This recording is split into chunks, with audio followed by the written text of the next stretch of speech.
there, lovelies, it's Gianna, and welcome back to another video. Today I'm going to read Aladdin, the iconic Disney story. So, let's get on with it. Disney's Aladdin. Aladdin, adapted by Don Ferguson. Once in a faraway land, there was a boy who lived in the streets, a girl who lived in a palace, and a genie who lived in a lamp. It was midnight on the vast Arabian desert. Silhouetted against the moon, a horseman waited. Suddenly, out of the shadows, a second mounted figure appeared, his galloping horse churning up the desert sand. In a moment, the two horsemen met. "You're late, Gazim," growled the first. "1,000 apologies, great Jafar," Gazim whined. "But see, I have brought the missing half of the scarab medallion." "At last," Jafar hissed, pulling the other half of the medallion from his robe. "Look, Iago," Jafar said to the parrot on his shoulder. Jafar joined the two halves. "A perfect fit." As the two halves touched, the scarab glowed, and a crack of thunder shattered the desert silence. The scarab sprang from Jafar's hand and sped away over the dunes. "Follow the trail!" Jafar exclaimed, spurring his horse into action. "It will lead us to the Cave of Wonders." The horsemen followed the magic scarab far into the desert. At last, it stopped its flight and buried itself in a mound of sand.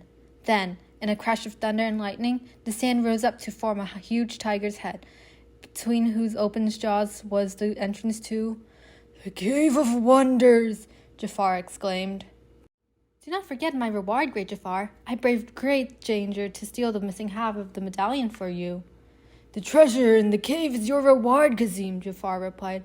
"But first you must bring me the lamp." Gazim rushed eagerly into the darkness of the tiger's mouth. Instantly, the gigantic jaws slammed shut on the thief. "Unworthy fool," boomed the voice of the tiger god. "Only one whose worth is buried deep within a diamond in the rough may enter here." In the twinkling of an eye, the tiger cave, its treasures and Gazim had melted back into the desert. "Och, now we'll never get that stupid lamp," squawked the parrot. "Patience, Iago," Jafar said. "Gazim was obviously not the diamond in the rough, so now we must find the one who is." The next morning, in the bustling marketplace of Agrabah, a handsome young thief stared down at the scene of complete confusion. Aladdin, for that was the thief's name, had stolen a loaf of bread and escaped onto a rooftop. As he and his pet monkey, Abu, watched, the Sultan's guards searched for him among the market stalls. Finally, the guards gave up, and Aladdin and Abu sat down to eat their first food in days, stale bread. But Aladdin realized there were others worse off than he, and he gave the bread away to a couple of hungry children. "Cheer up, Abu," he said as he made himself as comfortable as he could. "Someday it'll be better than this. Just you wait." Meanwhile, in the Sultan's palace, time was running out for Princess Jasmine. "But Jasmine, it's the law," the Sultan insisted. "You must marry a prince by your next birthday, and it will be your birthday in just 3 days." "I don't love Prince Ahmed," Jasmine replied. "Oh, father, how can you force me to marry someone I don't love?" Jasmine rushed cheerfully into the palace garden. "Oh, Raja," she said to her pet Bengal tiger waiting by the garden pool. "Whatever shall I do?" She looked up at the high wall surrounding the palace. If she could climb over the wall, she would be free. Inside the palace, the Sultan was getting desperate. "Jafar," he groaned to his chief advisor, "I must find a husband for Jasmine. She's refused every prince in the land." "I think I can help with that," Jafar said, "but I will need the mystic blue diamond that you wear." "No, Jafar, you know it's forbidden for the Sultan to remove the mystic blue diamond." Jafar raised his cobra-headed staff and held it hypnotically before the Sultan's eyes. "You will give me the diamond," Jafar commanded slowly. "Yes, master," the Sultan answered, deep in a trance. Clutching the Sultan's ring, Jafar stepped into a secret passage and climbed a long flight of stairs to his tower laboratory. "Our moment draws near, Iago. With this diamond I can find—" "Oh, this husband for Jasmine." "No, fool, the one who can get us the lamp." Once over the palace wall, Jasmine had suddenly found herself alone in the world she had never before experienced, Agrabah's bustling marketplace. Seeing a hungry child, she plucked an apple from a fruit stand and gave it to him. "You better be able to pay for that, you little street urchin," bellowed the huge fruit seller. Pay? Jasmine stammered. But I have no money. Suddenly, a young man emerged from the crowd and stepped between the towering shopkeeper and the frightened girl.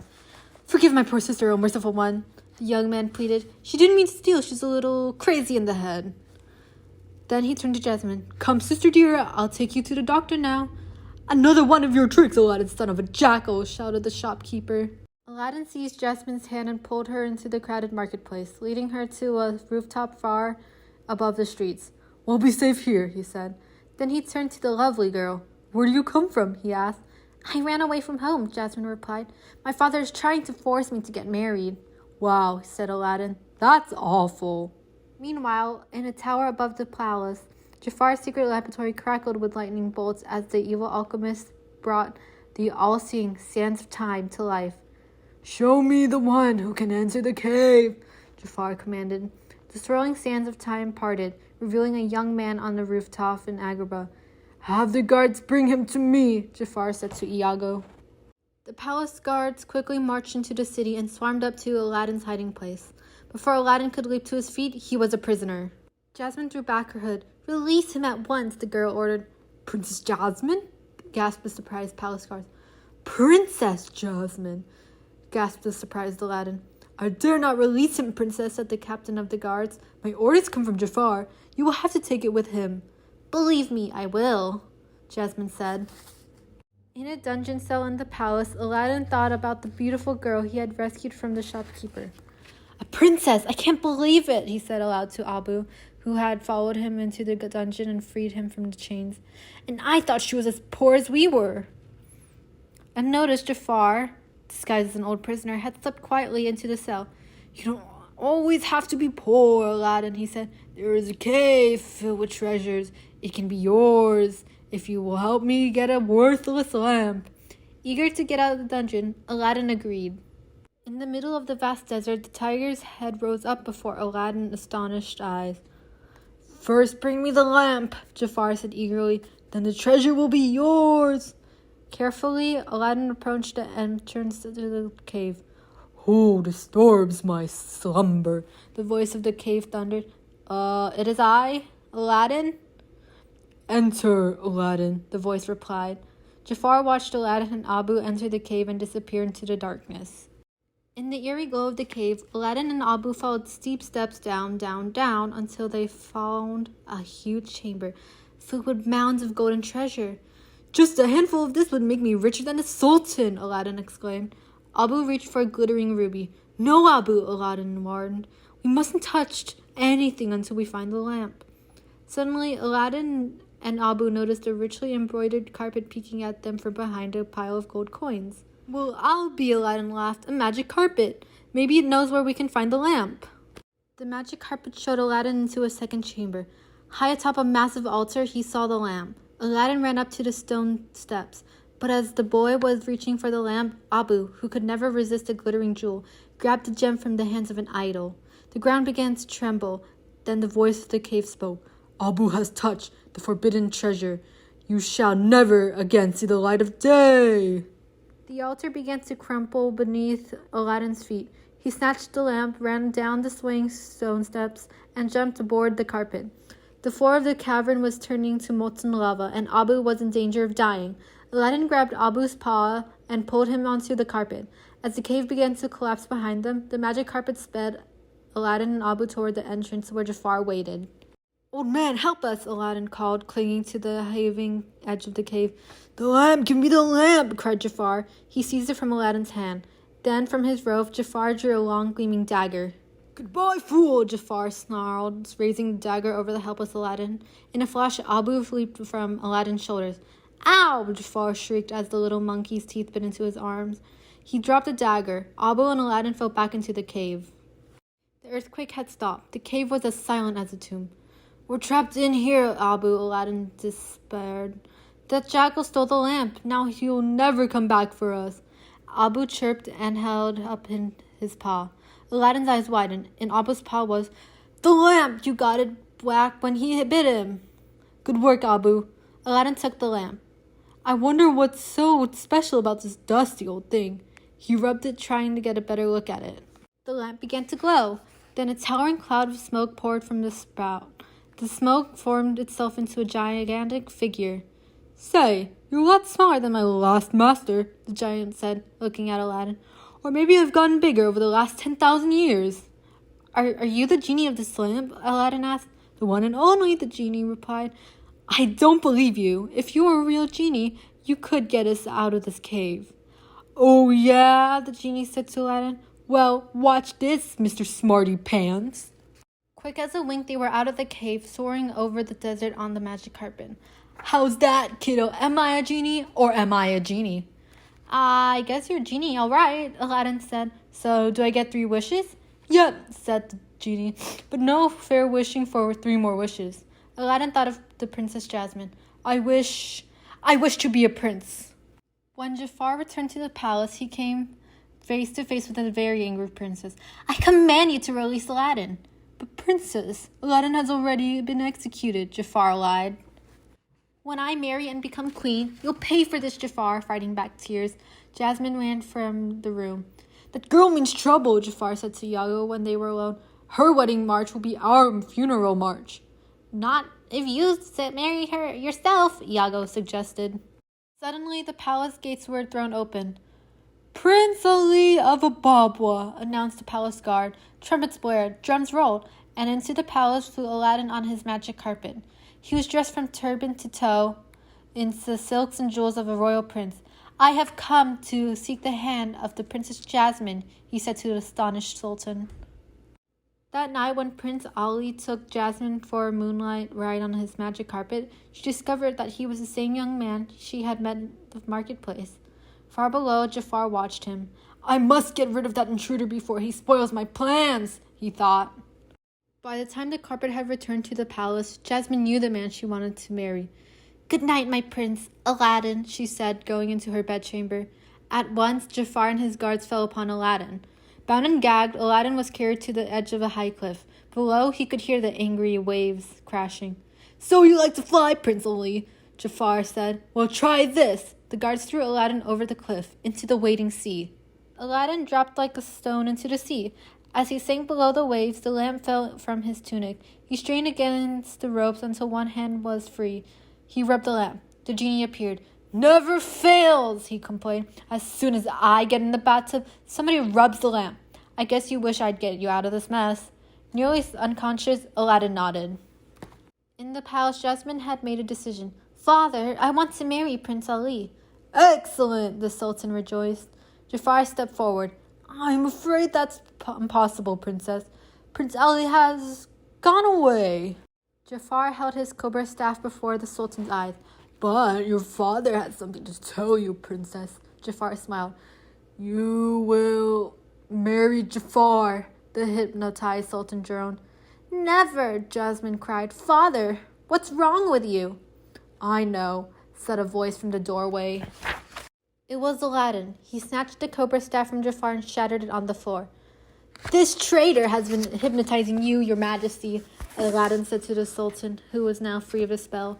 Jafar ran from the room, but not before glimpsing the lamp in Aladdin's robe. Later, hiding in the laboratory, Jafar plotted. "So, Prince Ali is Aladdin," he said, "and he has the lamp." At dawn the next morning, Iago crept into Aladdin's room and stole the lamp. At last, Jafar had the lamp. Eagerly, he rubbed it. The genie appeared. "I am now your master," Jafar bellowed. "What a revolting development," said the genie. "I wish," Jafar hesitated, "I wish to be Sultan." That day, nearly everyone in the city of Agra was crowded beneath the palace balcony to hear the Sultan's happy news. "My daughter has chosen Prince Ali to be her husband," the Sultan announced. The crowd cheered. Then the crowd gasped. The Sultan's royal robe vanished. Someone else appeared on the balcony wearing the Sultan's robe. Jafar was now Sultan. "We will never bow to you," Aladdin said angrily. Jafar held the magic lamp high. "Then you will cower," he exclaimed, rubbing the lamp. "Genie, I wish to be the most powerful sorcerer in the world." "I don't like it, but you got it, master," the genie replied. "And for my first trick," the newly made sorcerer said, "I banish Aladdin to the ends of the world." Bolts of lightning snapped from Jafar's fingertips, hurling Aladdin to the top of the palace tower. The tower snapped off and, like a rocket, it sped to the snowbound end of the earth. "How will I ever get out of here?" Aladdin groaned. The answer to his question appeared from the toppled tower in the shape of Abu, followed by the magic carpet. Meanwhile, back in Agrabah, the poor sultan was hanging from the ceiling of his throne room like a marionette, watching as Jafar ruled his kingdom. "Bring me more wine, slave," Jafar ordered Jasmine. Help was in the sorcerer's power. She obeyed. Clinging to the magic carpet, Aladdin and Abu slipped out of the sky and into the palace. "You," Jafar snarled. "How many times do I have to get rid of you, boy?" The sorcerer surrounded himself with a wall of flames. "Are you afraid to fight me, you cowardly snake?" Aladdin challenged Jafar. "A snake am I?" Jafar replied. "So be it." Instantly, Jafar turned himself into a huge cobra. Aladdin and Jasmine drew back from the deadly fangs. "Did you think you could outwit the most powerful sorcerer on earth?" hissed the cobra. As the gigantic cobra raised its head to strike, Aladdin thought quickly. "The genie has more power than you'll ever have, Jafar," Aladdin exclaimed. "You're right," the power-mad Jafar agreed. He caught the lamp in his coils. "Genie, my third wish is to be a genie." The cobra vanished, and Jafar towered over Aladdin in the shape of a genie. "Now I have absolute power," he crowed. Then Jafar noticed what was happening. "What?" he shrieked. "I'm dissolving!" In a moment, Jafar and Iago had disappeared forever, imprisoned in a lamp that Aladdin was holding. Then, with his third wish, Aladdin freed the genie. "I'm going to miss you," he said as the genie flew off to a new life. The first thing the Sultan did when he became Sultan again was to change the law.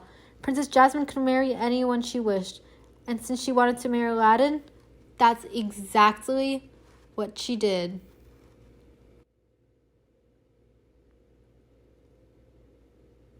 The end.